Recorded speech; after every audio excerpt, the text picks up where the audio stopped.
తాకట్లో ఉన్న బంగారాన్ని విడిపించి ఆ రోజున మార్కెట్ ధర కట్టి మిగిలిన డబ్బును మీకు అందిస్తుంది కొమ్మూరి గోల్డ్.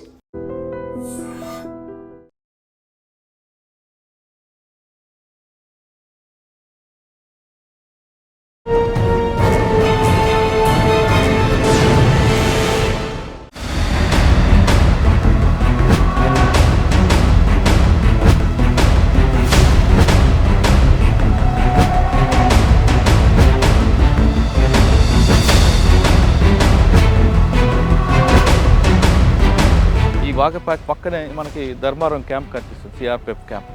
ఈ క్యాంప్ మీద దాడి చేసి అక్కడ ఉన్న తుపాకులు తీసుకెళ్లాలని హిడ్మా ఆధ్వర్యంలో దాదాపు 300 మంది మావోయిస్టులు అటాక్ చేశారు. దాదాపు 4 గంటల పాటు వాళ్ళు పోరాటం జరిగింది. ఫైరింగ్ దీంట్లో మాత్రం అటు పోలీసులు చనిపోయారు, ఇటు మావోయిస్టులు 4 చనిపోయారు. ప్రస్తుతం మనం కొండపల్లి మార్కెట్లో ఉన్నాం. ఇది బీజాపూర్ జిల్లాలో అతిపెద్ద మార్కెట్.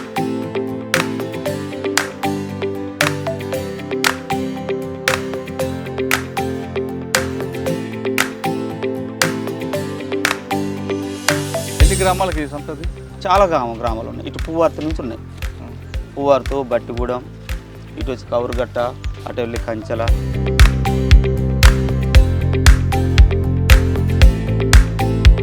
మనం వాళ్ళు ఇచ్చే చింతపండుకి అయితే బంగాళదుంప ఉల్లిపాయ బదిలీ చేస్తాం, అలాగే బియ్యం ఇస్తాం. వాటికి డబ్బులు అయితే 40 రూపీస్ కిలో తీసుకుంటాం. మనం కొంచెం చూసుకొని ఇచ్చేస్తాం స్టేట్లకి. ఇక్కడ ఏం దాడులు జరుగుతుంటాయా? జరుగుతూ ఉంటాయి. ఏం దాడులు అంటే వాళ్ళకి వీళ్ళకి యుద్ధాలు జరుగుతాయి, కానీ ఇక్కడ అయితే జరగలే. బయట ఎక్కడెక్కడో జరుగుతాయి. అన్నలు లేకపోయినా పర్వాలేదు. పర్లేదు. ఉన్నప్పుడు బాగుందా, లేనప్పుడు బాగుందా? లేనప్పుడే బాగుంది. వీటివంతా మావోయిస్ట్ పార్టీ గతంలో అంతా వాళ్ళదే రాజ్యం. వందలాది వేలాది మంది ఉండే ప్రాంతం ఇది, ముఖ్యంగా హిడ్మా. ఈ ప్రాంతంలో గతంలో ఎలాగుంది, ఇప్పుడు ఎలాగుంది? గతంలో మేము ఈ ప్రాంతానికి రావాలంటే చాలా ఇబ్బంది పడేవాళ్ళండి. మోటార్ సైకిల్ ద్వారా చిన్న కాలిబాట ద్వారా వచ్చేవాళ్ళం. అది కూడా ఏంటంటే దట్టమైన అటవీ ప్రాంతం ఉండేది. ఈ ఆపరేషన్ కగార్ తర్వాత రహదారులు విస్తరణ బాగు చేశారు. ప్రతి మారుమూల గ్రామానికి కూడా ఈరోజు ఈ 4th విలేజ్లో 2013 మార్చి బహుశా 16వ తారీఖు అనుకుంటా ఆ రోజు ఎన్కౌంటర్ అయింది. ఎన్కౌంటర్ అయితే అందులో దాదాపు 9 మంది మావోయిస్టులు చనిపోయారు. ప్రతి గ్రామంలో కూడా ఒక చెక్ పోస్ట్ ఏర్పాటు చేసేవారు. చెక్ పోస్ట్ ఏర్పాటు చేసి మీరు ఎటు వెళ్తున్నారు, మీరు ఎవరు అని అడిగారు. అంటే మేము ఈ ప్రాంతంలో మావోయిస్టు ప్రాబల్యం పెరగడానికి హిడ్మా కారకుడు, మావోయిస్టు ప్రాబల్యం తగ్గిపోవడానికి హిడ్మా కారకుడు అంటారు. ఎందువల్ల? హిడ్మా అంటే ఈ ప్రాంతంపై ఆయన ఇక్కడ పుట్టి పెరిగిన వ్యక్తి కాబట్టి అండి, ఈ ప్రాంతంలో ఆయన గట్టి పట్టుంది. 2013 తాడిమెట్ల దాడి. ఆ తాడిమెట్ల దాడి నుండే మావోయిస్టు పార్టీకి ప్రాబల్యం పెరిగిందని మీరంటారు, కానీ పార్టీకి డౌన్ఫాల్ అక్కడి నుంచి స్టార్ట్ అయింది పార్టీ అంటారు. ఏది కరెక్ట్? వాస్తవానికి మావోయిస్టు పార్టీకి డౌన్ఫాల్ అయితే అప్పుడైతే ఏం అవ్వలేదు. ఆ దాడి అతిపెద్ద దాడి. ఆ దాడి తర్వాతనే అసలు మావోయిస్టు పార్టీ అంటే ఒక భయం అనేది కూడా జనాలలో పెరిగింది.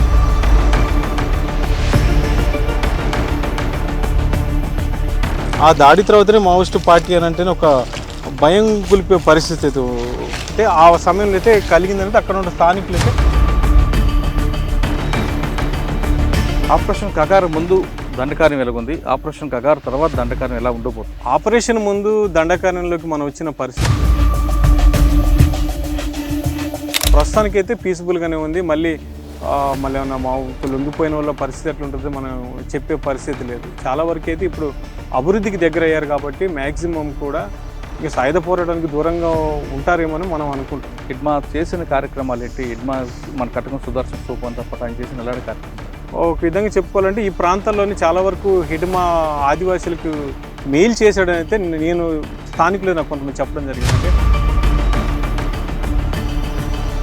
వాళ్ళకి ఏ సమస్య ఉన్నా కూడా హిడ్మా ముందుండేవాడని అయితే చెప్పుకొచ్చేవాళ్ళు.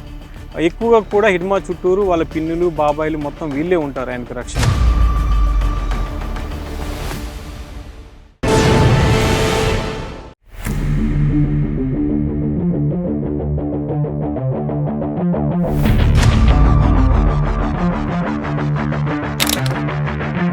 Welcome to I dream. ప్రస్తుతం మనం తెలంగాణ ఛత్తీస్గఢ్ సరిహద్దులు ఉన్నాం. కొంత దూరం వెళ్ళిన తర్వాత మనకి బీజాపూర్, సుక్మా జిల్లాలకు వెళ్తుంటాం. ఇది భద్రాచలం నుంచి చెర్లకు దగ్గర ఉన్న బోర్డర్. ఈ బోర్డర్ నుంచి ఒకప్పుడు ఈ ప్రాంతం అంతా కూడా అన్నలకి పెట్టనుకోట. ఇది తాలిపేరు డ్యామ్. ఈ డ్యామ్ దగ్గర చాలా బాంబ్ బ్లాస్టులు జరగడం, అన్నలు వాటర్ కోసం ఇక్కడ వస్తున్నప్పుడు పోలీసులు వాళ్ళ కోసం మాట వేయడం, రకరకాల సంఘటనలు జరిగేవి. ఈ డ్యామ్ దగ్గరే పోలీసులు మాట వేయడం ప్రధాన కారణం ఏంటంటే ఛత్తీస్గఢ్ సంబంధించిన టాప్ లీడర్స్ అందరూ కూడా వాటర్ కోసం వస్తారు, వాళ్ళు ఖచ్చితంగా మన అంబుష్లో పడతారని పోలీసులకు దృష్టి మళ్లించడానికి మావోయిస్టులు కూడా ఇక్కడ అంబుష్ వేయడం. వీళ్ళిద్దరి మధ్యన తాలిపేరు డ్యామ్ అనేది ప్రత్యక్ష సాక్షి.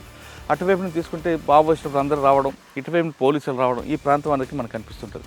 ఎక్కువగా మావోయిస్టు ఎక్కువ ఎఫెక్ట్ జరిగింది అనగానే తాలిపేరు డ్యామ్ దగ్గర అన్నది ప్రత్యేకంగా కనిపిస్తుంది. ఈ ప్రాంతం ఒకప్పుడు ఎలా ఉండేది, ప్రస్తుతం ఆపరేషన్ కగార్ దగ్గర పడిన తర్వాత ఈ ప్రాంతం ఎలా ఉంది, మావోయిస్టు అడ్డా ప్రాంతాలకు మనం వెళ్తున్నాం.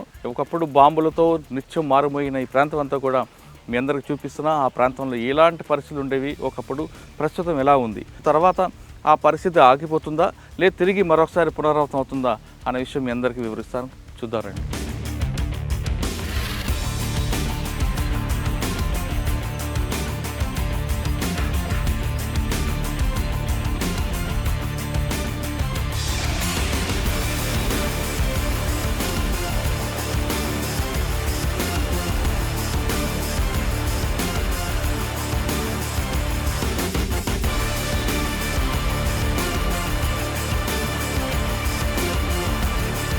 ప్రస్తుతం మనం ఛత్తీస్గఢ్ బోర్డర్లో ఉన్నాం. చెర్ల నుంచి ఇక్కడికి వచ్చిన తర్వాత అడవిలో ఇక్కడ నుండి మనం బీజాపూర్ డిస్ట్రిక్ట్లోకి ఎంటర్ అవుతున్నాం. ధర్మారం తర్వాత కొండవీటు ఆ విధంగా ముందుకు వెళ్తాం. ఇక్కడ కరెక్ట్ పాయింట్లో తీసుకుంటే బ్యాక్ సైడ్ వెళ్తే బీజాపూర్, లెఫ్ట్కి వెళ్తే సుకుమా, ఇంకా కొంచెం ముందుకెళ్తే పూజార్ కాంకేర్. ఛత్తీస్గఢ్ బోర్డర్ ఇది. ఇక్కడ నుంచి వెళ్ళిన తర్వాత మావోయిస్టు ప్రభావిత ప్రాంతాలు పూర్తిగా కనిపిస్తుంటాయి. ఇప్పటికే కొన్ని ప్రాంతాలు దాటి వచ్చాం. ఇది పూర్తిగా వాళ్ళ అడ్డా. ఒకప్పుడు హిడ్మాకి ప్రధానంగా ఉన్న ఇది ఈ ప్రాంతం. హిడ్మా ఎక్కడున్నా సరే ఈ ప్రాంతంకి రావడం, ఇక్కడ నుంచే అతని టీం అంతా మొబిలైజ్ చేయడం అనేది తెలుస్తుంది. కొంచెం ముందుకెళ్ళాక ఒక స్కూల్ కనిపిస్తుంది. ఆ స్కూల్లో హిడ్మా కూర్చొని పోలీస్ క్యాంప్ మీద, ధర్మారం క్యాంప్ మీద దాడి చేశాడు. ఆ క్యాంపులో ఒకసారి కరెక్ట్గా ఫెయిల్ కాకుండా ఉంటే దాదాపు పోలీసులకి భారీ నష్టం జరిగి ఉండేది. కానీ అక్కడ ఏం జరిగింది, హిడ్మా ఏ స్కూల్లో కూర్చున్న విషయం లోపలికి వెళ్ళేవని తెలుస్తుంది.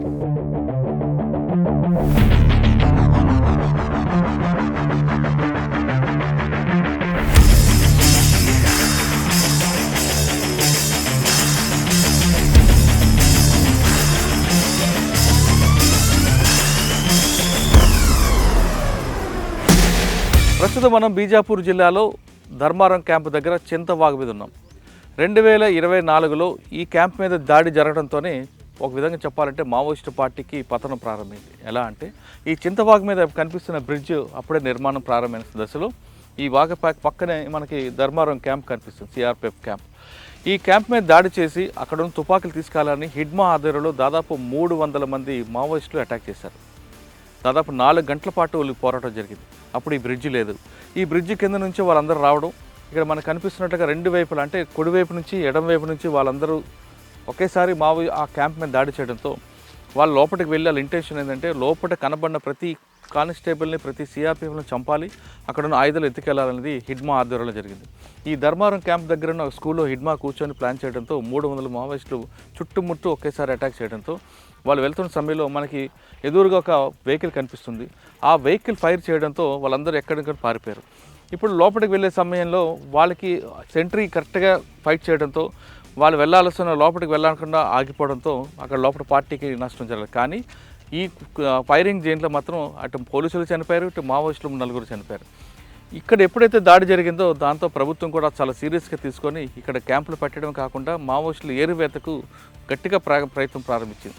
అదే సమయంలో ఆపరేషన్ కగార్ కూడా ప్రారంభం కావడం, ఇటు ఛత్తీస్గఢ్ పోలీసులకి మరింత బలం వచ్చింది. దాంతో కోబ్రా దళం, సిఆర్పిఎఫ్ వీళ్ళందరూ కలిపి ఈ ప్రాంతం అంతా కూడా పూర్తిగా చుట్టుముట్టడానికి ఈ పామేడు తరహా దాడులు జరగకుండా, ధర్మారం తరహా దాడులు జరగకుండా వాళ్ళు ఏర్పాటు చేశారు. ఇప్పుడు ధర్మారం క్యాంప్ అనేది ప్రశాంతంగా కనిపిస్తుంది. కానీ ఒకప్పుడైతే ఈ ప్రాంతం అంతా కూడా మావోయిస్టులు పెట్టిన కోట. మరోవైపు బ్రిడ్జి కూడా పూర్తిగా కంప్లీట్ అయింది కాబట్టి ఇక్కడ రాకపోకలు ప్రారంభమయ్యి ఇటువైపు సిఆర్పిఎఫ్ దళాలు కానీ పోలీసులు కూడా ఇటు తెలంగాణ సరిహద్దుకు రావడం, తెలంగాణ పోలీసులు గ్రేహౌండ్ దళాలు కూడా ఇటు బీజాపూర్ రావడంతో ఈ ప్రాంతంలో మావోయిస్టు పార్టీకి నష్టం జరిగింది. అంటే ధర్మారం క్యాంప్ మీద దాడి జరగడంతోనే మావోయిస్టు పార్టీకి నష్టం జరిగింది.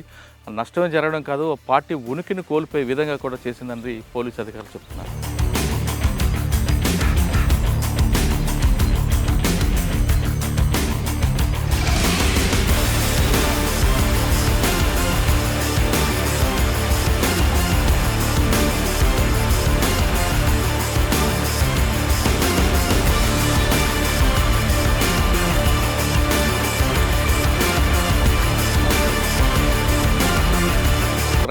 ప్రస్తుతం మనం బీజాపూర్ జిల్లాలో ఉన్నాం. ఇక్కడ జీడిపల్లి రైట్. ప్రస్తుతం మనం బీజాపూర్లో ఉన్నాం. ఇది ఒకప్పుడు అన్నలకి పూర్తి సామ్రాజ్యం ఏరియా. ఇది హిడ్మా తిరిగిన ప్రాంతం.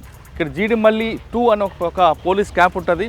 ఈ పోలీస్ క్యాంప్ మీద హిడ్మా ఆధ్వర్యంలో వందలాది మంది మావోయిస్టులు అటాక్ చేశారు. ఇక్కడికి అసలు బ్రిడ్జ్ కూడా ఉండేది కాదు. ఇప్పుడు వాగు, ఈ వాగు మీద కూడా టెంపరీగా బ్రిడ్జ్ వేసి ఇక్కడ మూవ్మెంట్లు కూడా తీసుకురావడానికి పోలీసు కానీ వెహికల్స్ కానీ పబ్లిక్ వెహికల్స్ రావడానికి ఇప్పుడు ఇక్కడ బ్రిడ్జ్ కూడా గవర్నమెంట్ చేపడుతుంది.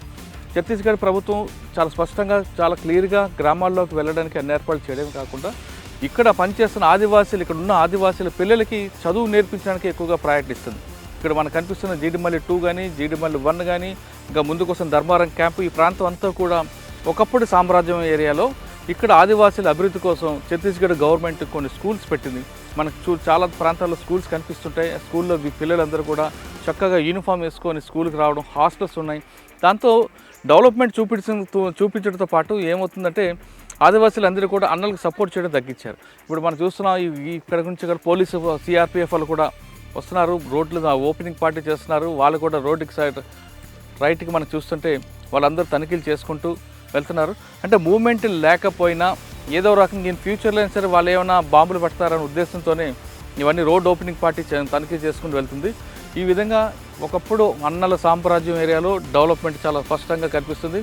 ఇదంతా కూడా ఆపరేషన్ కగార్లో భాగంగానే అనుకోవచ్చు. ఆపరేషన్ కగార్ అంటే కేవలం మావోయిస్టులు ఏరివేత కాదు, ఛత్తీస్గఢ్, తెలంగాణ సరిహద్దు ప్రాంతంతో పాటు ఏఓబి ప్రాంతంలో కూడా డెవలప్మెంట్ చేయడం కాకుండా ఆదివాసీల అభివృద్ధి కోసం ప్రభుత్వాలు కిందకు దిగాని విషయం చాలా స్పష్టంగా తెలుసు.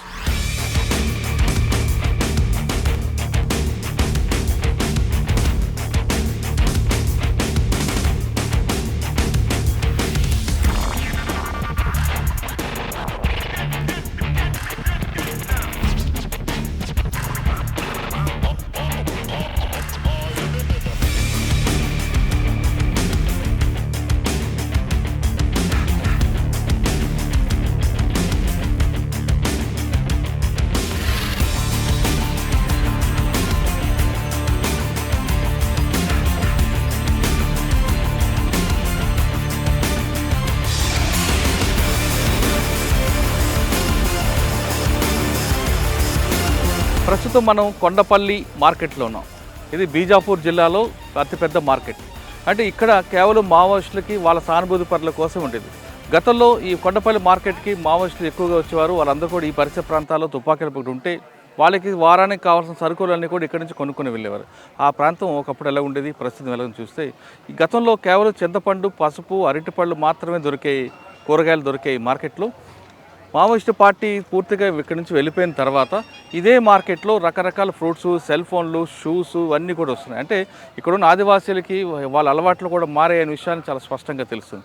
ప్రస్తుతం మనం చూస్తున్నాం చింతపండు అవన్నీ కనిపించేవి, కానీ ఇప్పుడు మాత్రం ఇక్కడ సెల్ ఫోన్స్ కనిపిస్తున్నాయి. అటువైపు వెళ్ళి తీసుకుంటే పెర్ఫ్యూమ్ బాటిల్స్ ఉన్నాయి, షూస్ ఉన్నాయి, జీన్ ప్యాంట్లు, టీ షర్ట్లు. అంటే వాళ్ళ యొక్క మావోయిస్టు పార్టీ వెళ్ళిపోయిన తర్వాత ఇక్కడున్న ఆదివాసీల అలవాట్లు కూడా మారే విషయాన్ని చాలా స్పష్టంగా కనిపిస్తుంది. ఒకప్పుడు గతం వేరు, ప్రస్తుతం వేరు అనే విషయం చాలా స్పష్టంగా ఉంది. కానీ ఇప్పుడు కూడా అక్కడక్కడ ప్రాంతాల్లో వస్తు మార్పిడి విధానం ఇక్కడ ఉందనే విషయం చాలా స్పష్టంగా తెలిసింది. కేవలం కొన్ని విషయాలు మాత్రం, కొన్ని ఫ్రూట్స్ మాత్రమే డబ్బులు ఇచ్చుకుంటున్నారు, కానీ చింతపండు కానీ, పసుపు కానీ, లేదా విప్ప పువ్వు ఇలాంటివన్నీ కూడా వస్తు మార్పిడి ద్వారా జరుగుతుందనే విషయం ఇక్కడ ఉన్న వాళ్ళు చెప్తున్నారు. ప్రభుత్వాలు, ఛత్తీస్గఢ్ ప్రభుత్వం ఈ ప్రాంతం మీద ఎక్కువగా ఫోకస్ చేసింది. రోడ్లు వేశారు, స్కూల్స్ పెట్టారు, అన్నీ బాగున్నాయి. కానీ దళారు వ్యవస్థను మాత్రం పూర్తిగా అరికట్టాల్సిన అవసరం ఎంతైనా కనిపిస్తుంది. లేదంటే మరొకసారి ఈ పరిస్థితి తిరగబడే అవకాశం కనిపిస్తుంది. ఈ ప్రాంతం నుంచి మనం తీసుకుంటే ఈ కొండపల్లి, ఇక్కడ నుండి రైట్ సైడ్ వెళ్తే పువ్వర్తి, డైరెక్ట్గా హిడ్మా ఇంటికి వెళ్తాం. ముందుకు వెళ్తే పూజార్ కాంకేర్, ఇటు వస్తే మనం బీజాపూర్, చెర్ల వైపు వెళ్ళిపోవచ్చు. ఇది కొండపల్లి అనేది ఈ ప్రాంతంలో ఆదివాసులకి అతిపెద్ద మార్కెట్.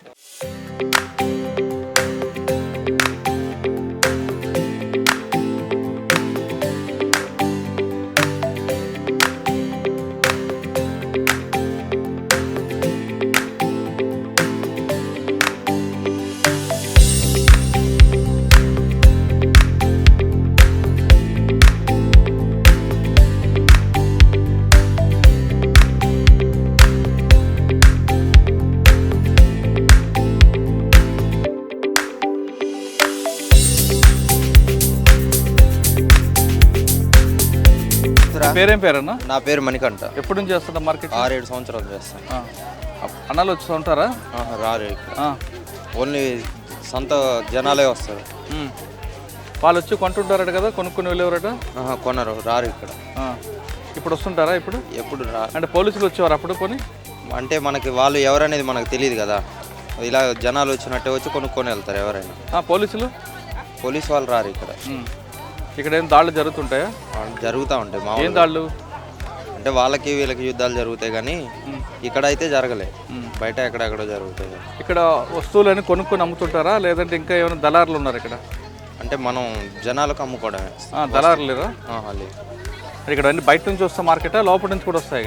బయట నుంచి వచ్చే మార్కెట్, చెర్ల నుంచి వచ్చే మార్కెట్. ఇక్కడ పండించి వచ్చిన మార్కెట్ ఎక్కడ ఉంది? పక్కన పెడుతున్నారు కదా చిన్న చిన్న షాపులు, అవి ఇక్కడ పండించినాయి. అన్నాలు లేకపోయినా పర్వాలేదు? పర్లేదు. ఉన్నప్పుడు బాగుందా, లేనప్పుడు బాగుందా? లేనప్పుడే బాగుంది. ఎందుకు అంటే ఎవరనేది మనకు తెలియదు కదా, ఇక్కడ వాళ్ళని వీళ్ళని తెలియదు కదా. సేమ్ అలాగే ఉంది యాస్టీజ్గా. అప్పుడు ఎలాగుంది, ఇప్పుడు అలాగే.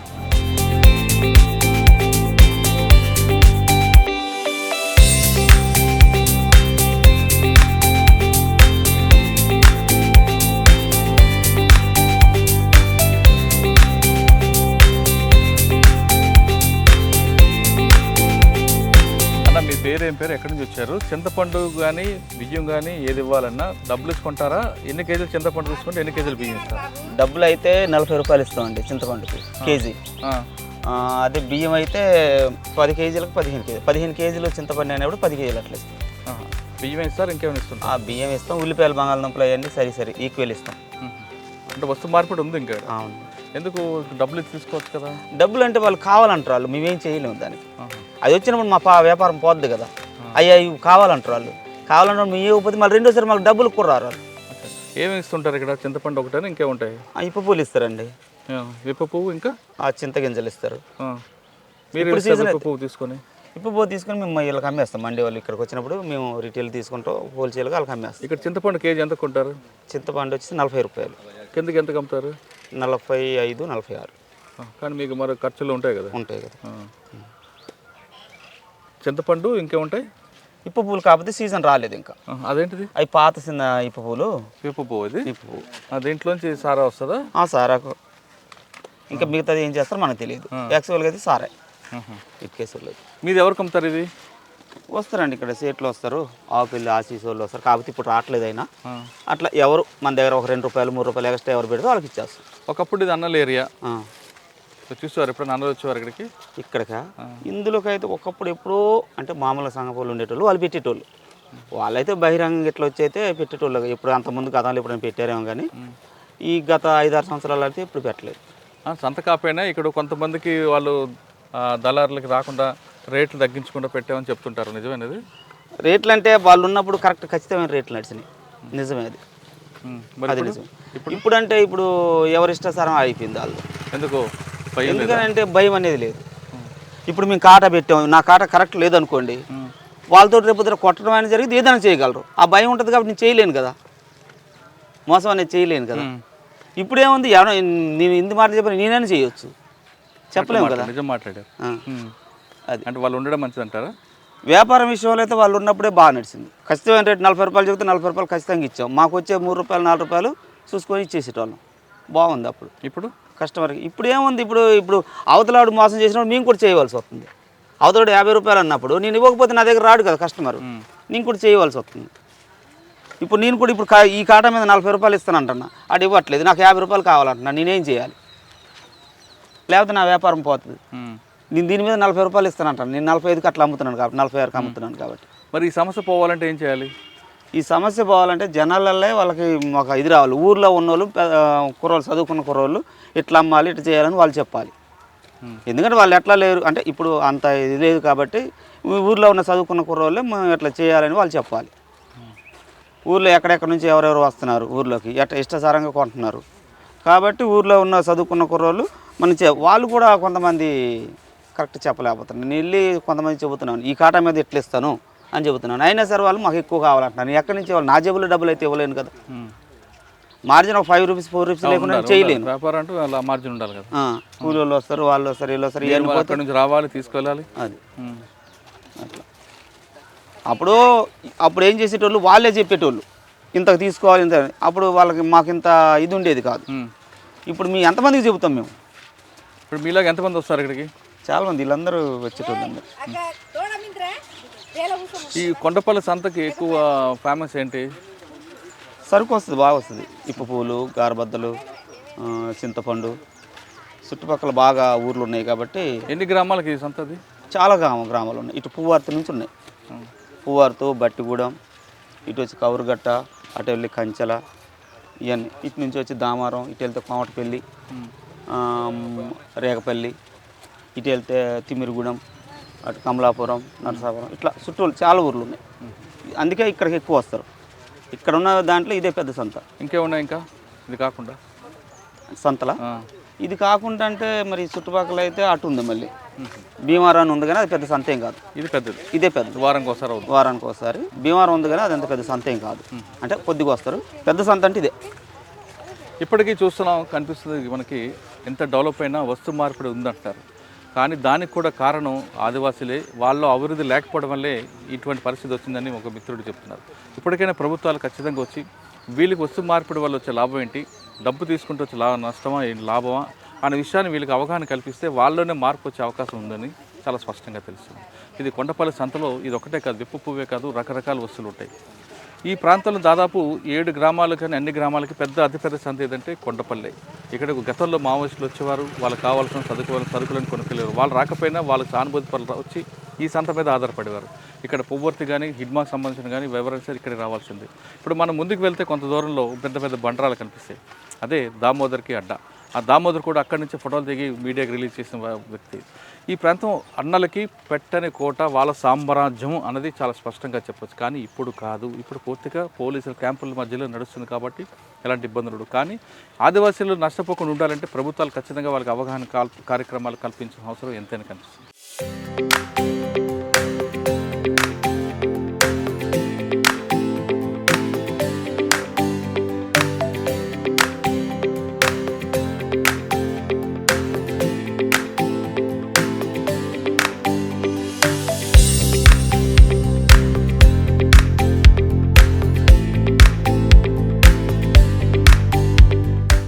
నీ పేరేం పేరు, ఎప్పటి నుంచి వ్యాపారం చేస్తున్నారు?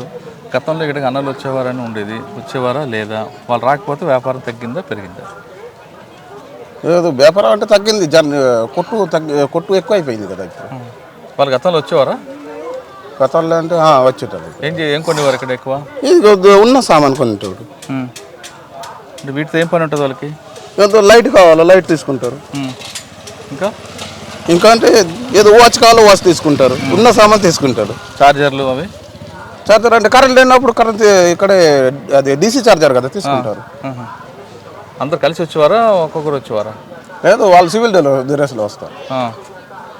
అంటే ఇప్పుడు రావట్లేదు కదా వాళ్ళు? లేదు లేదు లేదు. వ్యాపారం పడిపోయిందా, తగ్గిందా, పెరిగిందా? వ్యాపారం ఇప్పుడు తగ్గిపోయినట్టే.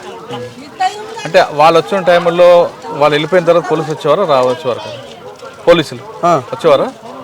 పోలీసు లేదు లేదు, అప్పుడు లేదు పోలీసు. ఇప్పుడు వాళ్ళు వస్తే ఉంటే బాగుందా లేకపోతే బాగుంది ఇక్కడ? లేదు, లేకపోతే అది అందరికీ మంచిది కదా అంటున్నారు. ఎలా? దాని రోడ్డు పోయినారు, ఏదైనా మంచి పని పోయినారు, చేయనియారు. ఇప్పుడు ఏది చేసినా పర్వాలేదు. ఎవరు ఎక్కువ వచ్చేవారు ఇక్కడ అన్నల్లో? ఏ దళం? అది పేరు తెలియదు. అయితే వచ్చేవాళ్ళు కరెక్టే, కాకపోతే ఎవరు వచ్చేవాళ్ళు ఏ దళం మాకు ఆ సంగతి తెలియదు. డబ్బులు ఇచ్చారా? డబ్బులు అంటే పైసలు ఇచ్చేవారా? పైసలు సామాన్ తీసుకుంటే పైసలు ఇస్తారు. కానీ ఇప్పుడు రాకపోవడంలో బాగుందంటావు? నా గురించి కదా, అందరికీ మంచిగుంటే నాకు కూడా మంచిది. అప్పుడు రోడ్డు లేకపోతే ఎలాగొచ్చేవాడు మరి చర్లపల్లి నుంచి? మేము ఈ దారి భీమారాం దారి. ఇప్పుడు ఈ దారి పామిడి దారి. ఏ దగ్గర నీకు? పామిడి బాగుందా, భీమారం బాగుందా? భీమారం కొంచెం దగ్గర ఉండే. రోడ్లు ఉన్నాయా ఇప్పుడు? రోడ్డు పోయలే కదా ఇంకా. కొన్నాం, కూసాం కొన్నాక వచ్చినాం. ఎంత దూరం ఇక్కడికి ఉన్నది 20 కిలోమీటర్లు ఉంటాయి. అవి ఉంటుంది, అంత ఉంటుంది 20. ఎన్నింటి బయలుదేరా పొద్దున్నే? పొద్దున ఆరింటికా? 8. 8కా? ఉమ్. 2 గంటలు వచ్చారు. ఆ, మీ ఊర్లో గతంలో ఉండేవారు అన్నలు ఎవరు మావోయిస్టులు? రా ఆ? ఇప్పుడు రా. ఆ. ముందు వస్తున్నాడు కానీ ఇప్పుడు రా ఇప్పుడు లేరా? వెళ్ళాడు. ఎవరు ఉండేవారు ఎక్కువ అక్కడ ఎక్కడ నీ దగ్గర? మాకు ఎవరు లేడుగా. అవి వాళ్ళు ఉన్నప్పుడు బాగుందా లేనప్పుడు బాగుందా? ఇప్పుడు బాగుంది. ఎందుకు? అప్పుడు ఆడు చీకలు చేస్తే చీకలు చేసుకున్నాడు. అంటే మాకు ఇది పొలం పని అనేది చేస్తే వాళ్ళు చీకలు చేస్తున్నారు. ఇప్పుడు బాగుంది. వస్తు మార్పిడి పద్ధతి ఇంకా కొనసాగుతుంది అని చెప్పడానికి కొండపల్లి సంత నిదర్శనం. ప్రస్తుతం మనతో పామిడి సందన ఒక వ్యాపారి ఉన్నారు. ఆయన అడిగి ఏం తీసుకొచ్చారు వాళ్ళు, ఏమిచ్చి ఏం కొంటారు విషయం ఉంటుంది. తమ్ముడు, పామిడి నుంచి వచ్చారు మీరు, ప్రతి వారం జరుగుతుంది. వీళ్ళు ఎక్కడి నుంచి వచ్చారు, ఏం తీసుకొచ్చారు, నువ్వు వాళ్ళకి ఏమిచ్చి వాళ్ళ దగ్గర బయట మొస్సు తీసుకుంటావు? అంటే వాళ్ళు మన ఇక్కడే లోకల్ వాళ్ళు వస్తారు, దూరం నుంచి కూడా వస్తారు.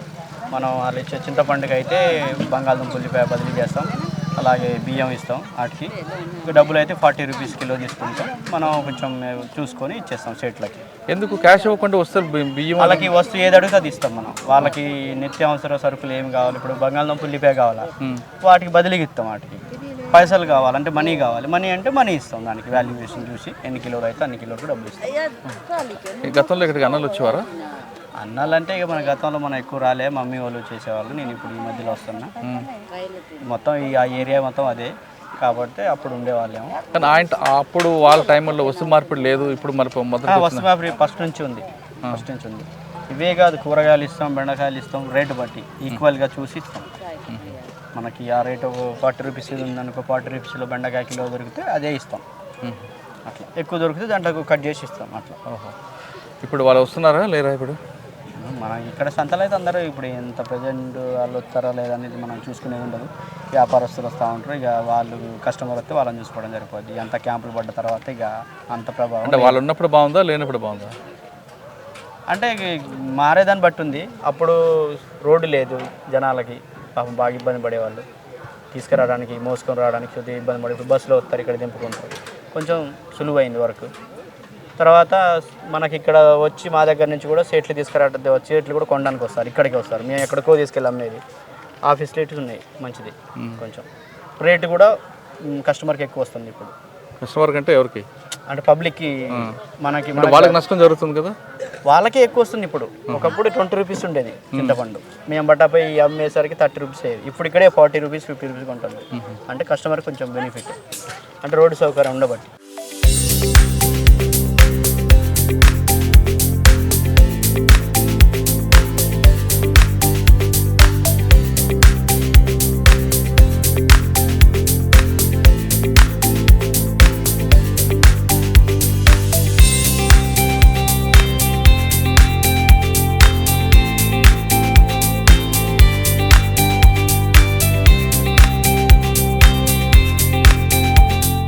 ప్రస్తుతం మనం బీజాపూర్ జిల్లాలో హిడ్మా పుట్టి పెరిగిన ప్రాంతంలో ఉన్నాం.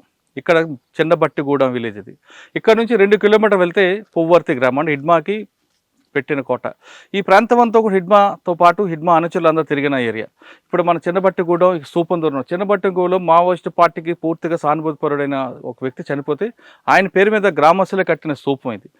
తర్వాత ప్రభుత్వం రావడం, పోలీసులు క్యాంపులు పెరిగిన తర్వాత స్తూపాన్ని పూర్తిగా నేలకొరగించారు. ఇక చిన్నబట్టిగూడెం ఇక్కడ మరొక ప్రత్యేకత ఉంది. కేవలం హిడ్మా పుట్టి పెరిగిన ఊరే కాకుండా జనతన్ సర్కార్ పనిచేసిన ప్రాంతం ఇది. జనతన్ సర్కార్ ఇక్కడ ఈ ప్రాంతంలో చాలా గ్రామాలు అభివృద్ధి చేస్తామని మావోయిస్టు పార్టీ చెప్తుంటుంది. ఇటీవల జనతన్ సర్కార్ ప్రెసిడెంట్ సోనీ కూడా తన ఇంటర్వ్యూలో చెప్తూ ఒక చెరువు ఉంటుంది, ఆ చెరువుని డెవలప్ చేసాము, జనతన్ సర్కార్లో చేసిందని చెప్తారు. ఇప్పుడు మనకు కనిపిస్తున్న విజువల్స్లో జనతన్ సర్కార్ అభివృద్ధి చేసిన చెరువు అది. చిన్నబట్టిగూడెంతో పాటు చుట్టుపక్కల గ్రామస్తులందరికీ కావాల్సిన చెరువు చాలామందికి ఇప్పటికీ కనిపిస్తుంటుంది.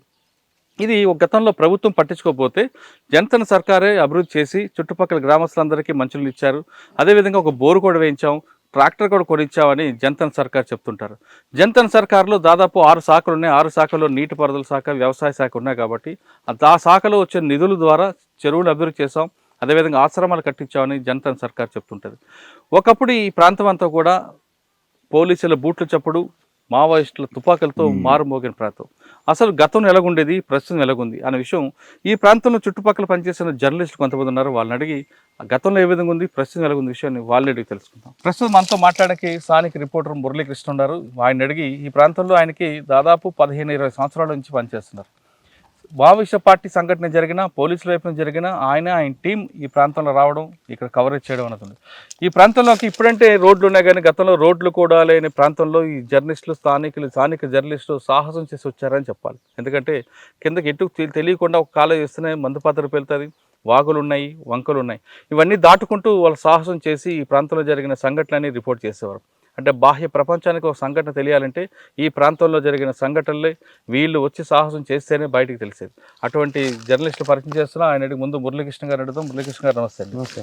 సార్, వీటివంతా మావోయిస్టు పార్టీ గతంలో అంతా వాళ్ళదే రాజ్యం, వందలాది వేలాది మంది ఉండే ప్రాంతం ఇది, ముఖ్యంగా హిడ్మా. ఈ ప్రాంతంలో గతంలో ఎలాగుంది, ఇప్పుడు ఎలాగుందండి?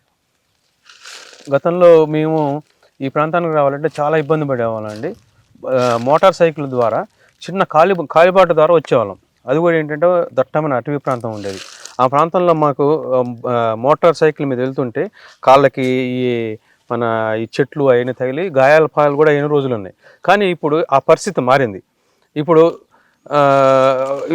మన ఈ ఆపరేషన్ కగార్ తర్వాత మన ఈ దండకారణ్యంపై కేంద్ర ప్రభుత్వం కేంద్రం ఛత్తీస్గఢ్ రాష్ట్ర ప్రభుత్వాలు పట్టు సాధించడంతో రహదారులు విస్తరణ బాగు చేశారు. ప్రతి మారుమూల గ్రామానికి కూడా ఈరోజు రహదారులు అనేది వేయటంతో మాకే కాదు ఇక్కడ ప్రజలకు కూడా ఇబ్బందులు అనేది లేకుండా పోయింది. అంటే ఇప్పుడు ఆపరేషన్ గగార్ తర్వాత డెవలప్మెంట్ గురించి చెప్పడం కాకుండా ముందు ఎలా ఉండేది అంటే మీకు బాగా గుర్తుండిపోయిన ఒక సంఘటన చెప్పండి. మీరు చాలా ఎన్కౌంటర్లు, బ్లాస్టింగ్లు చూస్తుంటారు. మాకు ఇక్కడ 2013లో ఎన్కౌంటర్ అయిందండి.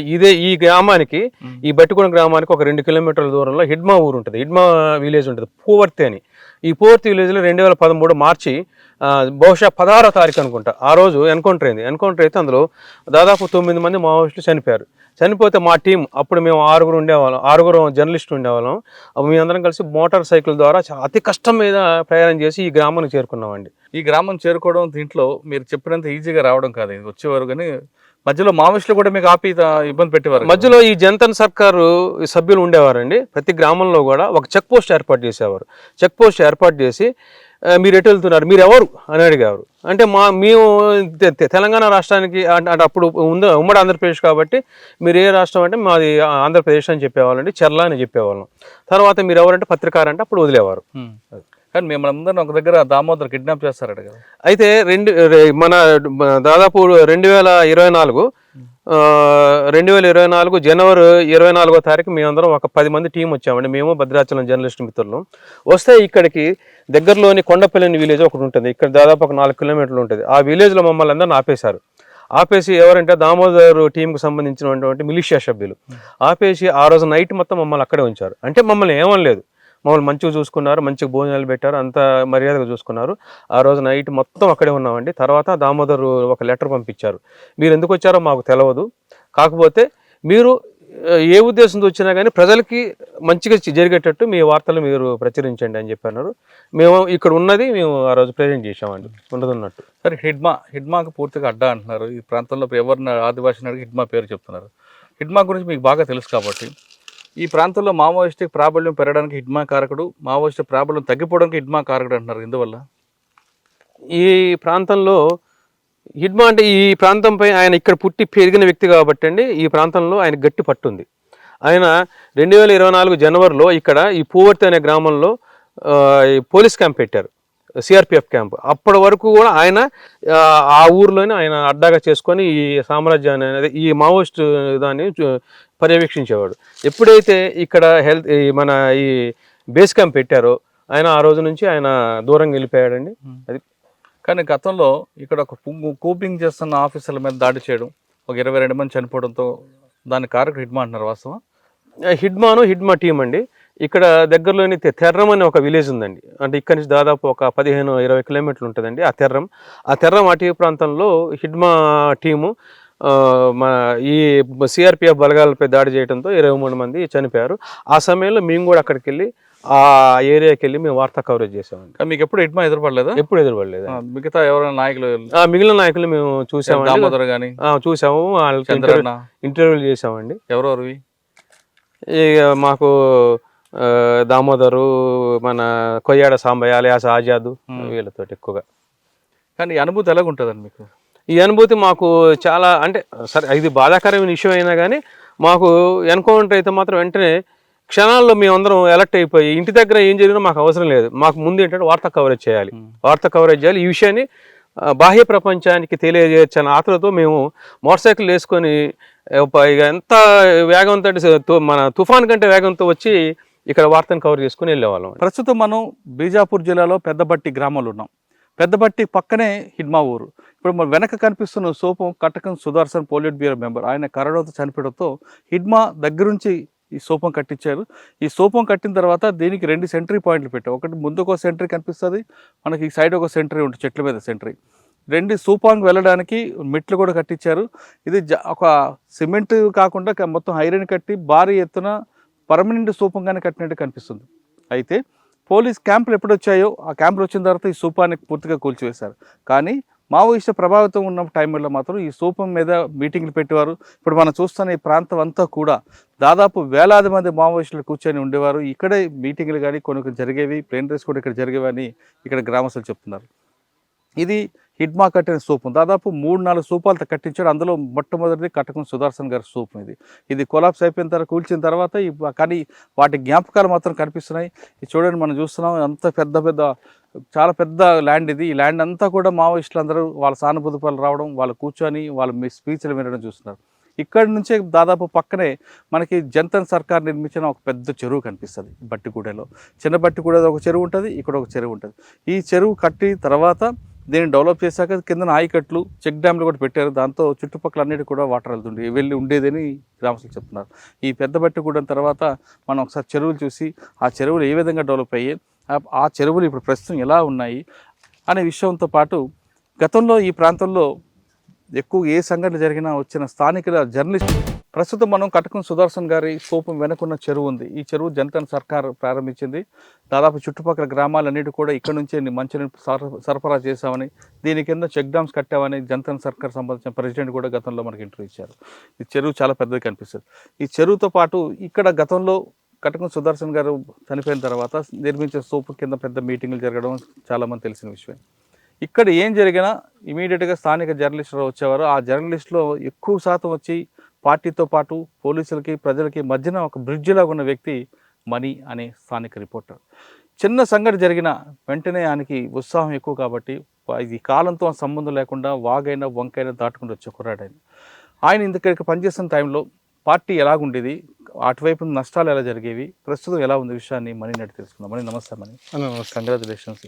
నువ్వు పార్టీని దాదాపు చూసుకొచ్చావు 2006 నుండి, అంటే అప్పుడే జర్నలిజంకి వచ్చిన తర్వాత ఎలాగుంది, 2016 వరకు ఎలాగుంది, 2026 వచ్చేసరికి ఎలాగుంది? 2006లోనే మావోయిస్టుల ప్రాబల్యం ప్రాంతంలో చాలా అధికంగా ఉండేదన్న. ఎక్కడ చూసినా కానీ నిత్యం కూడా మావోయిస్టుల కదలికలు ఉండేటివి, అలా బ్యానర్స్ ఎక్కువగా పడేటివి.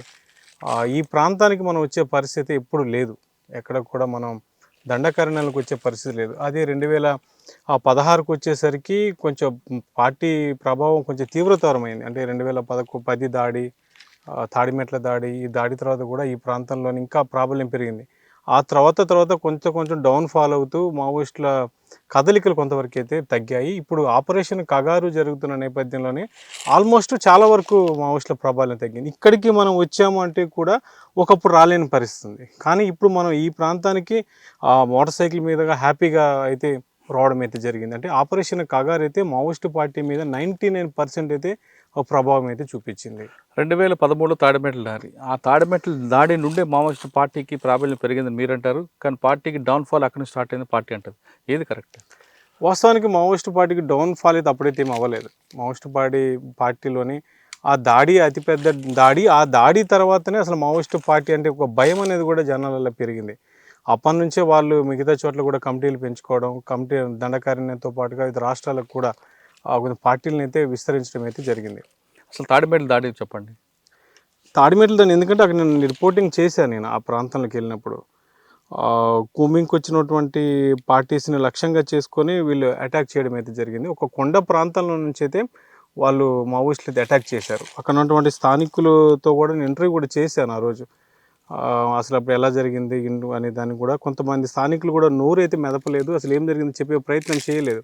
కానీ సేదతూరిత ఉన్నటువంటి పార్టీ మీద అయితే అప్పుడు అయితే అటాక్ చేయడం అయితే చేశారు. దాన్ని అటాక్ చేసిన తర్వాత కూడా వాళ్ళ మావోయిస్టులు కూడా చనిపోయారు, దాదాపు ఒక 7గురు. వాళ్ళ డెడ్ బాడీస్ని కూడా అప్పుడు పార్టీ కూడా రిలీజ్ చేసింది. ఆ తాడిమెట్ల ఘటన తర్వాత కూడా ఆ ఊరికి వెనక వైపు తాడిమెట్లలో కూడా జరగలేదు. ఇటు తాడిమెట్ల పక్కన ఇంకొక ఊరు ఉంటుంది, ఆ మధ్యలోనైతే ఆ ఇన్సిడెంట్ జరిగింది. అది యాక్చువల్గా తాడిమెట్లకు సంబంధించిన ఊరు అయితే కాదు, అది పక్కన ఇంకొక ఊరు అనేది వస్తుంది. ఆ ఊరుకి మధ్యలో అది అటాక్ అయితే జరిగింది. అప్పుడు అది పెద్ద దాడి, అది చాలా పెద్ద దాడి. ఆ దాడి తర్వాతనే మావోయిస్టు పార్టీ అని అంటేనే ఒక భయం గొలిపే పరిస్థితి అయితే ఆ సమయంలో అయితే కలిగిందనేది అక్కడ ఉన్న స్థానికులు అయితే మనం రిపోర్టింగ్ చేసిన క్రమంలో అయితే చెప్పడం అయితే జరిగింది. 2006, 2016, 2026 అంటే 2024 నుండి క్రమేపీ తగ్గింది, కానీ 2024 వరకు ఇక్కడ జరిగిన సంఘటనలు చాలా కవర్ చేశారు మీరు. మీకు బాగా గుర్తుండిపోయిన సంఘటన, ఆ గుర్తుండిపోయిన సంఘటనలో వచ్చిన ఛాలెంజ్ చెప్పండి. 2013లో ఒక ఇన్సిడెంట్ జరిగింది. ఇప్పుడు మనం ప్రతి ఏడాది కూడా పోలీస్ అమరవీరుల క్రమంలోని ఒక పోస్టర్ మనం చూస్తుంటాం. ప్రసాద్ బాబు అని, కర్ణం ప్రసాద్ బాబు అని ఒక మన సిఐ అతను సిఐ స్థాయి ఉద్యోగి.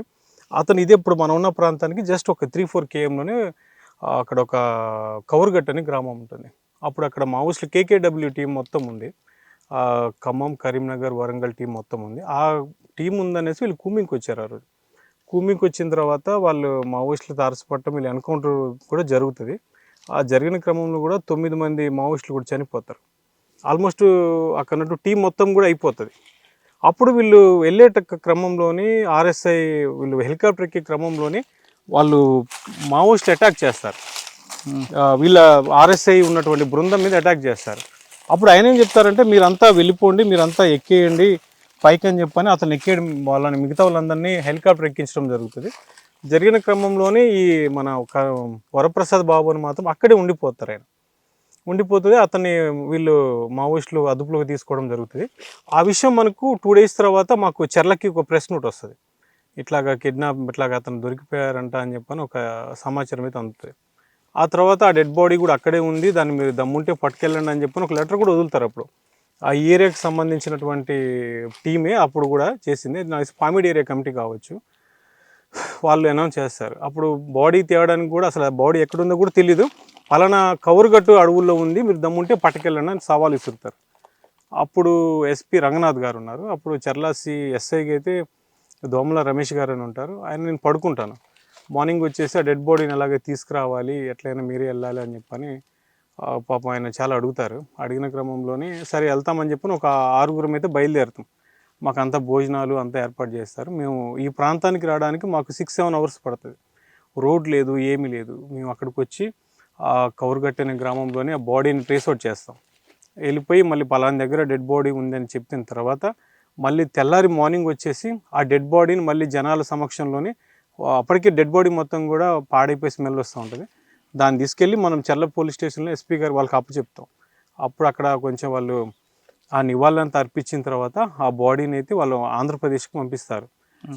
అప్పుడు ఎక్కువగా మేమే దాన్ని లీడ్ చేసాము. డెడ్ బాడీ తీసుకురావడంలోనే డెడ్ బాడీ తీసుకురావడంలో మీరు లీడ్ చేశారు, కానీ మీకు కూడా ఒక ఛాలెంజ్ వచ్చింది, మిమ్మల్ని కూడా కిడ్నాప్ చేశారట కదా సంఘటన.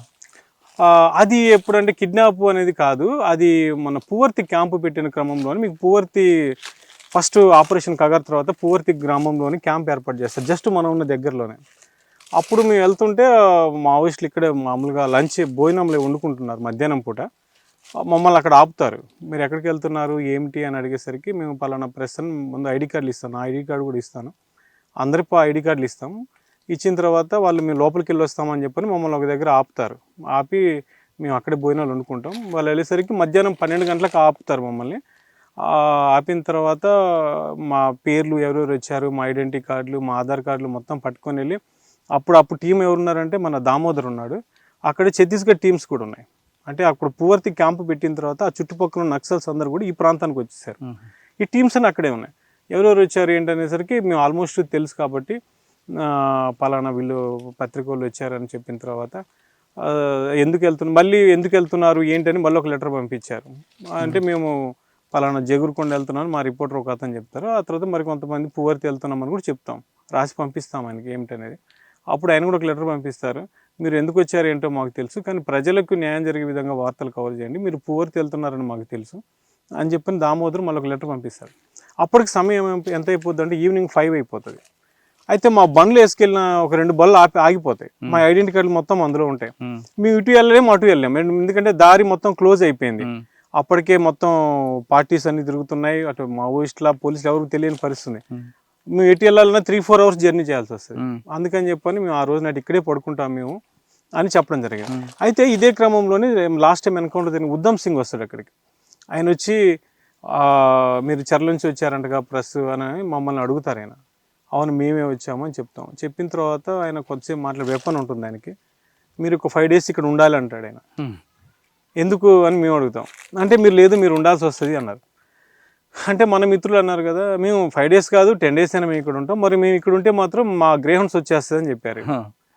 గ్రేహౌండ్స్ వస్తే మరి మీకే ఇబ్బంది అని అంటే ఆయన కొంచెం పక్కకి వెళ్ళి ఆలోచించుకొని వైర్లెస్ సెట్లు ఎవరితో మాట్లాడిన తర్వాత సరే మీరు వచ్చేయండి అనేసరికి ఆయన వెళ్ళిపోతాడు. వెళ్ళిపోయిన తర్వాత అప్పుడు మళ్ళీ మాకు దామోదర్ ఒక లెటర్ పంపుతాడు, మీరు పువర్తి వచ్చారని తెలుసు, మీరు ఏదైనా కానీ జెన్యున్గా వార్తలు ప్రజెంట్ చేయండి అని చెప్తే అని మమ్మల్ని మీరు వెళ్ళిపోవచ్చు అని చెప్తారు. కానీ మేము ఇక్కడే ఉంటామని చెప్పి ఆ రోజు నైట్ అక్కడే పడుకుంటాం మేము. ఆ రోజు నైట్ మాకు వాళ్ళంతా కూడా భోజనాలు ఏర్పాటు చేస్తారు, మా బాబు ట్యాబ్లెట్స్ కూడా అందరికి ఇస్తారు, పాపం చాలా బాగా చూసుకుంటారు. అప్పుడు ఆ నైట్ మేము అక్కడే పడుకుంటాం. అదొక మెమొరబుల్ మాకు, అదొక పెద్ద టాస్క్ కూడా. విషయం ఏంటంటే ఆ రోజు కూడా మేము బట్టలు కొనుక్కుంటాం సంతలో. ఇదే సాటర్డే సంత జరుగుతుంటుంది. చాలా మంది చూసుకొని వీళ్ళు బట్టలు కొనుక్కుంటున్నారు, వీళ్ళు నక్సల్స్ ఆపేర్చారని చెప్పని ఇక్కడ స్థానికులు మన ఫ్యామిలీస్ చెప్పేస్తారు. అక్కడ వాళ్ళు టెన్షన్ పడుతుంటారు. మీ ఎవరికన్నా ఫోన్ చేద్దామంటే వీళ్ళు ఏమంటారు, మేము ఒక పాయింటే చూపిస్తాం, మీరు ఆ పాయింట్కి వస్తేనే మీకు సిగ్నల్ ఉంటుందని చెప్తారు. మేము ఎటు చెప్పలేని పరిస్థితి ఉంటుంది. వాళ్ళు ఒక టెన్షన్ పడుతుంటారు. మేము ఎట్లయినా చూసుకొని ఒక నైట్ 10కి ఒక ఫారెస్ట్లోకి వెళ్ళిపోయి ఒక దగ్గర సిగ్నల్ చూసుకొని ఒక్కొక్కరం ఫ్యామిలీకి చెప్పుకున్న తర్వాత అప్పుడు అక్కడ వాళ్ళకి టెన్షన్ తగ్గుతుంది. తగ్గిన తర్వాత మార్నింగే మళ్ళీ మేము పువర్తి వెళ్తాం. పువర్తి 7కి ఇక్కడ మళ్ళీ స్టార్ట్ అయిపోయి 9 కల్లా పువర్తి వెళ్ళిపోతాం. పువర్తి వెళ్ళిపోతే వాళ్ళు అక్కడ మమ్మల్ని ఆపుతారు, మీరు నైట్ ఎక్కడ ఉన్నారు ఏమిటి అని అడిగితే విషయం అంతా చెప్తాం. సరే కవర్ చేసుకోండి అని చెప్పిన తర్వాత మళ్ళీ అదంతా మేము కవర్ చేస్తాం. మళ్ళీ అక్కడ కూడా మళ్ళీ డిస్టర్బెన్స్ అవుతుంది. మాతో ఉన్నటువంటి 4-5 టీము విడిపోయి హిడ్మా తల్లి దగ్గరికి వెళ్ళిపోతారు. ఆమె వేరే గుట్టల్లో ఉంటుంది. వీళ్ళు ఏం చెప్తున్నారు, మీరు అటు వెళ్ళొద్దు, అటు మా మీద అటాక్ చేయడానికి మావోయిస్టులు రెడీగా ఉన్నారు, మీరెందుకు అటు వెళ్తున్నారు అని చెప్పని వీళ్ళు అంటారు. వీళ్ళు తెలియకుండా అటు వెళ్ళిపోతారు. ఇక్కడ మమ్మల్ని సతాయిస్తుంటారు, మీ టీం ఏమైపోయింది మీరు కవర్ చేసుకున్నారు కదా అని. అక్కడ కొంచెం గందరగోళం ఏర్పడుతుంది. వీళ్ళు ఏమంటారంటే ముందు ఇప్పుడు ఫైరింగ్ జరుగుతుంది, వాళ్ళని మేము డ్రోన్లు ఎగిరేస్తాము, వాళ్ళని పట్టుకొని వచ్చి వీళ్ళని పంపిస్తాం, మీరు వెళ్ళిపోండి అంటే మేము జేగురుకొండ నుంచి వస్తాం. వీళ్ళు ఏం చేస్తారు, మా దగ్గర ఉంటే 6 టీము వీళ్ళకి వచ్చి వీళ్ళని అడవిలోని అటాక్ చేస్తారు పోలీసులే. మీరు వెళ్ళిపోమంటే ఇటు ఎందుకు వచ్చారనేసరికి బై లక్గా అందులో ఉన్నటువంటి మన రిపోర్టర్కి అక్కడ ఉన్నటువంటి లీడ్ చేసే టీము వాళ్ళు పరిచయం. ఓహో మీరు పలానా కదా అని చెప్పి ఆయన వైర్లెస్ సెట్లు చెప్పించి మీరు వెళ్ళిపోండి, మీ టీం అలా వెళ్ళిపోయింది అంటే మేము జేగురుకుండా వస్తాం, వీళ్ళు ఎలా వెళ్ళారో అలాగ వస్తారు. అప్పుడు మళ్ళీ పూజర్ కాంకేర్లో కూడా మళ్ళీ చాలామంది మావోయిస్టులు వస్తారు. ఆ రోజు అక్కడ మన వాళ్ళు మళ్ళీ భోజనాలు పెట్టిస్తారు, వీళ్ళకి వాళ్ళు ఇంటర్వ్యూ తీసుకుంటారు. మీరు దామోదరం చూశారు, ఇంకెవరైనా చూసారు, ఎవరితో ఎక్కువగా మాట్లాడారు? ఆజాద్ అని కూడా కలిసాము అప్పుడు. కొమ్మూరు మన సాంబయ్య ఆయన మమ్మల్ని రమ్మన్నారు ఒకరోజు, ఒక 7 వెళ్ళాం. ఫారెస్ట్లో చాలా థిక్ ఫారెస్ట్, మమ్మల్ని తీసుకెళ్లారు ఒకరోజు. ఆయన దగ్గర కూడా వెళ్ళిన రోజున వాళ్ళు మాకు భోజనం. ఈ ప్రయాణంలో అంటే ఇటువైపు పోలీసులు గవర్నమెంట్కి సపోర్ట్ చేస్తూ వెళ్ళేది కొన్ని ఉంటాయి, పార్టీ వైపు ఉంటాయి, న్యూట్రల్గా ఉంటాయి. మీ డ్యూటీ కానీ మన అందరి డ్యూటీ. పోలీసులు కూడా మీకు పనిగా అవసరం కాకుండా కొంచెం అనుమానం పడుతుంటారు. మావోయిస్టులు అనుమానం పడడం కూడా తప్పేం లేదు. ఈ రెండింటి మధ్య నలిపారు ఎప్పుడైనా? చాలాసార్లు. అంటే నేను బేసికల్గా ఆంధ్రజ్యోతిలో ఐటమ్స్ రాస్తుంటాను కదా, నేను చాలా ఐటమ్స్ రాశాను పశువుల దందాల మీద, నక్సల్స్ దాని మీద. అప్పుడు ఒక ఇన్సిడెంట్ ఏంటంటే వీళ్ళు ఫారెస్ట్లోని ఒక జేసీబీని పట్టుకెళ్తారు, దాని మీద నేను రాస్తాను అన్నలకు కోపం ఓనర్లకు శాపం అని ఆర్టికల్ రాస్తాను ఆంధ్రజ్యోతిలో. దానికి వీళ్ళు నా మీద ఫైర్ అయిపోతారు. ఫోన్ చేయండి అని చెప్పి నాకు కాల్ చేస్తారు. ఫోన్ చేసి అది మేము చేయలేదు, అది ఛత్తీస్గఢ్ వాళ్ళు చేశారు, మీరు మా మీద ఎలాగ రాస్తారని చెప్పని నా మీద చాలా గొడవ పెడతారు. సాంబయ్య వీళ్ళు ఆజాద్ అన్న వీళ్ళంతా గొడవ పెడతారు. అప్పుడు నేను సంబంధించుకోవడం జరిగింది. ఆ తర్వాత పశువుల రవాణా ఒకటి జరుగుతుంటుంది. ఛత్తీస్గఢ్ నుంచి అక్రమంగా పశువులు తీసుకొచ్చుకొని అమ్ముతుంటారు. వాటి మీద చాలా కథనాలు రాసిన. అప్పుడు కూడా నాకు ఒత్తిళ్ళు వచ్చినాయి. అటువైపు అట్లా మావోయిస్టులు కాకుండా పోలీసుల వైపు నుంచి ఎలా ఎదుర్కొన్నారు? పోలీసులు ఎప్పుడు 24 hours నిగానే. నేను ఎప్పుడన్నా ఫారెస్ట్ లోకి వెళ్తున్నా కూడా నన్ను వెళ్ళొద్దని చెప్పటం, వెనక్కి వచ్చేయమనటం, అట్లాగే చాలా సందర్భాలు ఉన్నాయి. నన్ను అనుమానించి నక్సల్స్కి వీళ్ళని సపోర్ట్ చేస్తున్నారా అని కూడా వీళ్ళు అనుమానించిన ఘటనలు అయితే చాలా ఉన్నాయి. అంటే 2006 నుంచి కూడా నేను ఈ ప్రాంతంలోని పనిచేస్తున్నాను కాబట్టి మనం ఏంటంటే చాలా మందికి కొంత అవగాహన ఉంది, కొంతమందికి అవగాహన లేని అధికారులు కూడా తర్వాత వాట్ ఈస్ వాట్ అని తెలుసుకున్న పరిస్థితులు కూడా ఉన్నాయి. సార్ 2006 నుండి 2020 వరకు చూసారు. ఈ అడవిలో ప్రతి అడుగు మీకు ప్రతి అణువు, ప్రతి చెట్టు, ప్రతి ప్రాంతం మీకు పట్టుంది కాబట్టి ఆపరేషన్ కగారు ముందు దండకార్యం ఎలాగుంది, ఆపరేషన్ కగారు తర్వాత దండకార్యం ఎలా ఉండబోతుంది? ఆపరేషన్ ముందు దండకార్యంలోకి మనం వచ్చిన పరిస్థితి లేదు. కొన్ని ప్రాంతాల్లోని మావోయిస్టుల వల్ల ఆదివాసీలు లబ్ధి పొందిన ఘటనలు ఉన్నాయి, వాళ్ళకి మేలు జరిగిన పరిస్థితులు ఉన్నాయి. మరికొన్ని ప్రాంతాల్లో మావోయిస్టుల వల్ల వాళ్ళకి చెడు జరిగింది ఉంది, వాళ్ళు నష్టపోయిన పరిస్థితులు ఉన్నాయి. ఆపరేషన్ కగారు వచ్చిన తర్వాత నక్సల్స్ ప్రభావం అయితే 99% అయితే తగ్గిపోయింది. ఇప్పుడు ఆ కగారు తర్వాత ఇప్పుడు మార్చి 31 తర్వాత పరిస్థితి ఏ విధంగా ఉంటుందని కూడా మనం ఇప్పుడు అంచనా వేసే పరిస్థితి. అంటే ఈ ప్రాంతంలోనైతే ప్రస్తుతానికైతే పీస్ఫుల్గానే ఉంది. మళ్ళీ ఏమన్నా మా లొంగిపోయిన వాళ్ళ పరిస్థితి ఎట్లుంటుందో మనం చెప్పే పరిస్థితి లేదు. చాలా వరకు అయితే ఇప్పుడు అభివృద్ధికి దగ్గర అయ్యారు కాబట్టి మ్యాక్సిమం కూడా ఇక సాయుధ పోరాటానికి దూరంగా ఉంటారేమో మనం అనుకుంటున్నాం. ఓకే, ఒకసారి మనం వెనక్కి వెళ్దాం. ఈ ప్రాంతం హిడ్మాకి బాగా పట్టుండి ఏరియా. హిడ్మాతో మీరు ఎప్పుడైనా మాట్లాడారా? హిడ్మా చేసిన కార్యక్రమాలు ఏంటి? హిడ్మా మన కటకం సుదర్శన్ సూప్ అంటారు, ఆయన చేసిన ఎలాంటి కార్యక్రమాలు? హిడ్మాని అయితే నేను ఎప్పుడు మీట్ అవ్వలేదు, కానీ ఈ లాస్ట్ టైం మీట్ అవ్వాలని ట్రై చేశాను. నేను ఇంటర్వ్యూ కోసం కూడా ప్రయత్నం చేశాను. మనకు ఒక 15 days ఆగండి ఇంటర్వ్యూ అని కూడా మనకు సమాచారం వచ్చింది, కానీ ఈ లోపల ఆయన చనిపోవడం అయితే జరిగింది. ఒక విధంగా చెప్పుకోవాలంటే ఈ ప్రాంతాల్లోని చాలా వరకు హిడ్మా ఆదివాసీలకు మెయిల్ చేశాడని అయితే నేను స్థానికులు నాకు కొంతమంది చెప్పడం జరిగింది. అంటే ఈ ప్రాంతంలో ఉండేవాడు కాబట్టి ఇక్కడ ఉన్నటువంటి స్థానికులకు కూడా వాళ్ళకి ఏ సమస్య ఉన్నా కూడా హిడ్మా ముందుండేవాడు అని అయితే చెప్పుకొచ్చేవాళ్ళు. ఎక్కువగా కూడా హిడ్మా చుట్టూరు వాళ్ళ పిన్నులు బాబాయిలు మొత్తం వీళ్ళే ఉంటారు ఆయనకి రక్షణగా. హిడ్మా చెప్తే అది వేదం, అతను దేనికైనా మనకు హెల్ప్ చేస్తాడు అనేది కూడా ఒక ఉంది, పేరైతే ఉంది. ఆ ప్రాంతంలోనే చాలా ప్రాంతాల్లో అడగడం జరిగింది. ఇప్పుడు మన ఇక్కడ ఉన్న ప్రాంతం పక్కనే కటకం సుదర్శన్ స్థూపం అది ఆయన కట్టించాడు. ఇక్కడ కటకం సుదర్శన్ కరోనా టైంలో చనిపోవడమే జరిగింది. ఆ తర్వాత అతని గుర్తుగా అయితే మనం చూస్తున్నాం కదా, అదే స్థూపం అయితే ఆయన కట్టించడం జరిగింది. 2021 మార్చి 21 అనుకుంటా మేబీ ఆయన చనిపోతారు. అప్పుడు దగ్గరుండి అది హిడ్మాని ఇది కట్టించాడు. ఇదంతా చాలా పెద్ద స్థూపం. ఓకే, అందరు చనిపోయిన అమరుల కుటుంబాలకు ఆదుకోవడం కాకుండా వాళ్ళ తరఫున స్థూపాలు కట్టించిన హిడ్మా చనిపోయిన తర్వాత ఆయన పేరు మీద స్థూపం కట్టారు ఇక్కడ. లేదు, అలాంటిది ఏం లేదు. అసలు స్థూపాలు ఎక్కడ కూడా కట్టలేదు. ఛత్తీస్గఢ్ ప్రభుత్వం కూడా ఎక్కడ కూడా అనుమతి ఇచ్చిన పరిస్థితి లేదు. కేంద్ర బలగాలు కూడా అసలు ఎక్కడెక్కడ స్థూపాలను కూడా ఉంచడం లేదు. టోటల్ ఆల్మోస్ట్ అన్ని కొలాప్స్ చేస్తారు. దండకార్యంలో మావోయిస్టు పార్టీ డెవలప్ అవ్వడానికి, అప్పర్ హ్యాండ్ అవ్వడానికి హిడ్మా కారణం అంటారు. పార్టీ తగ్గిపోవడానికి కూడా హిడ్మా కారణం అంటారు. వాస్తవం చెప్పుకోవాలంటే ఆపరేషన్ కగారు రావడానికి మెయిన్ కారణం హిడ్మానే నేను అనుకుంటాను. ఎందుకంటే నేను హిడ్మా మీద చాలా కథనాలు రాశాను. దాదాపుగా ఒక 20 నుంచి 30 కథనాలు రాసి ఉంటాను నేను ఆంధ్రజ్యోతిలోని. మెయిన్ హిడ్మా రోల్ ఎక్కువ ఉందని మనం చెప్పుకోవాలి. అంటే తెర్రంలోని ఒక ఇన్సిడెంటే దీనికి ఉదాహరణ. ఆ తెర్రానికి ఒక పార్టీ వీళ్ళంతా కుమ్మింకి వస్తారు. అప్పుడు వాళ్ళని కరోనా వచ్చిందని గ్రామం అంతా ఖాళీ చేయిస్తాడు హిడ్మా ఖాళీ చేయించి వాళ్ళ మీద అటాక్ చేస్తాడు. అటాక్ చేసినప్పుడు 22 మంది చనిపోతారు జవాన్లు. చాలామంది ఆ ఘటన అయితే కలిచివేస్తుంది. ఇలాంటి ప్రాంతంలోనే మొత్తం బాడీస్ని పడిపోయి ఉంటాయి. ఒక జవాన్ కూడా కిడ్నాప్ చేస్తారు. ఆ ఘటన అప్పుడే కేంద్ర ప్రభుత్వం భారీగా సీరియస్ అయిపోయింది. అంటే ఈ మావోయిస్టు వల్ల ఇంత నష్టం జరుగుతుంది, ఇంత ఇబ్బందులు చేస్తున్నారని అప్పటి నుంచి ఆపరేషన్ కగార్ అయితే స్టార్ట్ అయింది అని అయితే మనకున్న సమాచారం. ఆ మావోయిస్టు పార్టీ డెవలప్మెంట్ ఈ ప్రాంతంలోని పామిడి అడవులు కావచ్చు, ఈ అబుజ్మడ్ కావచ్చు, ఈ ప్రాంతంలోని హిడ్మా దాన్ని ఎంత ముందుకు తీసుకెళ్లాడో, అతను మాట చెప్పి ఎంతమంది మావోయిస్టులు జాయిన్ అయ్యారు, ఎంత దాడులు చేశారు పోలీసుల మీద, ఇదంతా హిడ్మాతోనే కారణమైంది. అలాగే డౌన్ఫాల్ అవడానికి కారణం కూడా ఆ తెర్రం ఘటన అనేది మనం అయితే పూర్తిగా చెప్పుకోవచ్చు. ఆ ఘటన తర్వాతనే ఆపరేషన్ కగార్ అయితే రూపురేఖలు అయితే వచ్చాయి. ఈ డ్రోన్ వ్యవస్థ పెట్టుకోవడం, నిఘా వ్యవస్థను పెంచుకోవడం. దాదాపుగా 2021 అనుకుంటా ఇన్సిడెంట్ జరిగింది ఆ తెర్రం ఘటనలోని. ఆ ఘటన తర్వాత నుంచి అంతా ప్లాన్ చేసుకొని దాదాపు 2 years తర్వాత అయితే మీకు ఆపరేషన్ కగార్ అయితే స్టార్ట్ చేశారు.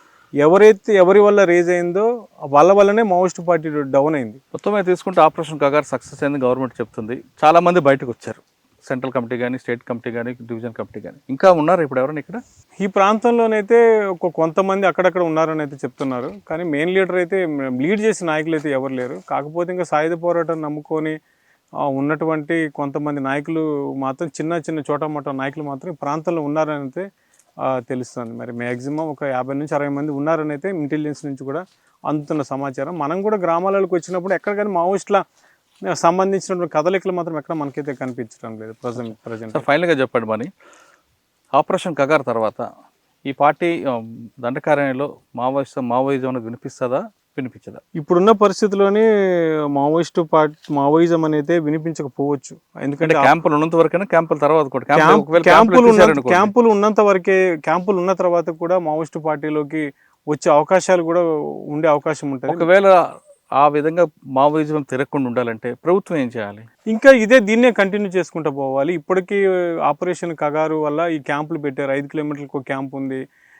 ఎక్కడ చీమ చిటుక్కుమన్నా కానీ పోలీసులకు ఇన్ఫర్మేషన్ వచ్చేస్తుంది. ఇదే కంటిన్యూ చేసుకుంటూ పోతే ఆల్మోస్ట్ క్లోజ్ అవుతుంది. అలా కాకుండా ఇప్పుడు ఛత్తీస్గఢ్ గవర్నమెంట్ ఏం చెప్తుంది, ఇంకో 1 year వరకు బలగాలు ఉంచుతాం, ఆ తర్వాత వాళ్ళని తొలగిస్తామని చెప్తుంది. అలాంటి పరిస్థితులను వాళ్ళని తొలగిస్తే మళ్ళీ అక్కడక్కడ ఉండే ఆ భావజాలం ఉన్న వాళ్ళు మళ్ళీ మావోయిస్టు పార్టీకి ఆకర్షితులు చేసే అవకాశాలు అయితే ఉంటాయని అయితే నా అభిప్రాయంగా అయితే నేను చెప్పగలుగుతాను. పీపుల్స్ వార్ తర్వాత మావోయిస్ట్, ఈ 2 పార్టీలు పేర్లు మారినా ఆ ఇజం మొత్తం మారట్లేదు. కానీ ఈ ప్రాంతం ఆపరేషన్ కగార్ తర్వాత ఆ ఇజం ఉంటుందా అంటే ఉంటుందనే స్థానికులు చెప్తున్నారు. అదేవిధంగా మనీ కూడా అంటున్నాడు. ఇక్కడ నేను 2 రోజులు తిరుగుతున్నా, ఇక్కడ స్థానికుల్లో ఉన్న భావన మాత్రం చాలా స్పష్టంగా తెలుస్తుంది. పార్టీ ఉన్నప్పుడు ఒకలా ఉంది, పార్టీ లేనప్పుడు ఒకలా ఉంది. పార్టీ ఉన్నప్పుడు మనం చూస్తున్న ఇళ్ళ చెరువులు తవ్వించారు, బోర్లు వేయించారు, ఆశ్రమాలు పెట్టారు అని వాళ్ళు ప్రజలు అంటున్నారు. ఇదే పని ప్రభుత్వం చేస్తుంటే ఇక్కడున్న ఆదివాసీలు పార్టీ వైపు చూడకుండా ప్రభుత్వం వైపు చూసేవారు. ఇక్కడున్న కొంతమంది నాయకులు కేవలం వాళ్ళకి ఓట్ల కోసం మాత్రమే వాడుకున్నారు తప్ప ఇటువంటి కార్యక్రమాలు చేపట్టకపోవడం వల్లే ఈరోజు పార్టీకి వచ్చింది. మరోవైపు ఆదివాసీలకి ప్రధాన లీడర్ హిడ్మా అనే వ్యక్తి పార్టీకి, మావోయిస్ట్ పార్టీకి ఒక గుండెకాయ అని చెప్పొచ్చు. అంత స్ట్రాంగ్ పర్సన్. ఆయన ఒక పిలిపిస్తే వాళ్ళ కుటుంబాలు మొత్తం వస్తాయి. అలాగా ఆయన దాదాపు వేలాది మందికి ఒక దైవంగా అయ్యాడు. హిడ్మా ఏ పార్టీకి అయితే సపోర్ట్గా ఉన్నాడో ఆ పార్టీ నాశనానికి కూడా అతనే అనేది మనీతో పాటు చాలామంది చెప్తున్నారు.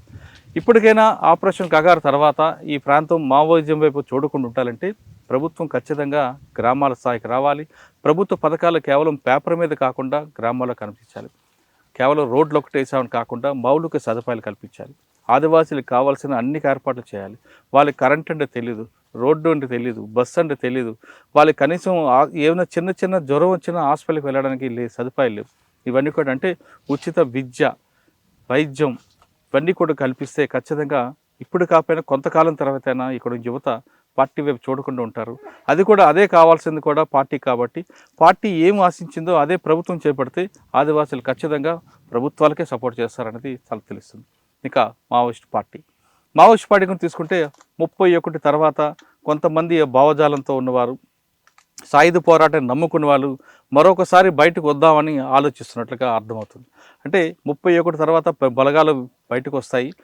బలగాలు వచ్చిన తర్వాత మరొకసారి మేము గ్రామాల్లోకి వస్తాం, మన ఆదివాసులకి దగ్గర తీసుకుంటామని భావిస్తున్న వాళ్ళందరూ కూడా అది పొరపాటుగానే భావించుకోవచ్చు. ఎందుకంటే ఛత్తీస్గఢ్ కానీ తెలంగాణ కానీ ప్రభుత్వాలు కేవలం 31 వరకు కాకుండా కనీసం దీన్ని మరో 2-3 సంవత్సరాలు కొనసాగించే అవకాశం కనిపిస్తుంది. కాబట్టి వాళ్ళ ఆశలు, వాళ్ళ ఆలోచనలు తప్పు అనే విషయం తెలుస్తుంది. ప్రభుత్వం ఏ విధంగా చెప్తుందో కాకుండా మీకు ఆదివాసులు ఏ విధంగా డెవలప్ చేస్తే బాగుంటుందన్న విషయాన్ని మీరు చర్చించి మీరు గుర్తించారు. కాబట్టి ఆ ఆలోచన విధానంగా మీరు ప్రభుత్వాలకు రండి, ప్రజల్లోకి రండి, ఖచ్చితంగా ప్రజలకి మీ ఆలోచన చెప్పండి.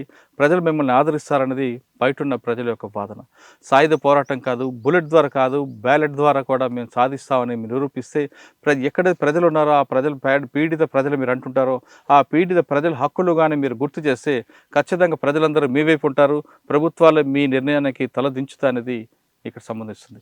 ఇది 31 తర్వాత ఆపరేషన్ కగార్ ఉంటుందా లేదా, ఉంటే ఏమవుతుంది, లేకపోతే ఏమవుతుంది అనే విషయంపై ఐ డ్రీమ్ స్పెషల్ స్టోరీస్ మరో విషయంలో మళ్ళీ కలుద్దాం. అంతవరకు నమస్తే. థ్యాంక్ యూ వెరీ మచ్ అండి. Thank you.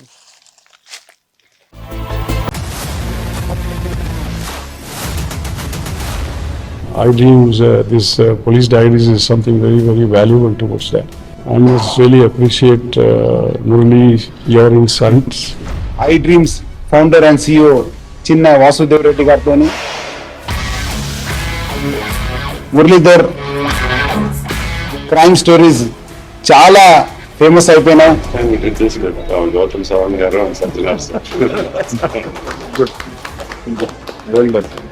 Congratulate him for doing so well. And I congratulate him, his boss also. So,